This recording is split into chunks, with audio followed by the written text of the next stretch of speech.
আপুনি CPM দলৰ পৰাহে কিয় নেতা হিচাপে ইলেকশ্যনত যোগদান কৰিলে? বাকী দলবোৰতো আছে। ছাত্ৰ ফেডাৰেশ্যনৰ সদস্য আছিলোঁ 70 চনতে আৰু ভাৰতৰ ছাত্ৰ ফেডাৰেশ্যনৰ যি নীতি আদৰ্শ সেই নীতি আদৰ্শ মই মানি লৈছিলোঁ আৰু ছাত্ৰ আন্দোলনৰ তেতিয়া জোৱাৰৰ সময় গোটেই ভাৰতবৰ্ষত ছাত্ৰ আন্দোলন তীব্ৰৰ পৰা তীব্ৰতৰ হৈছিল।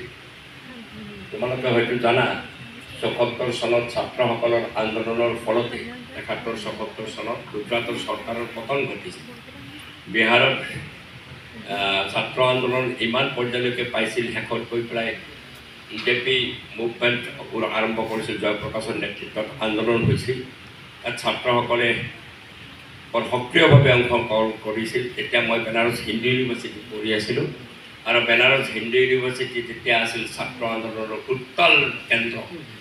তাত ৰাজনৈতিক নেতাসকলে গৈছিল আৰু মই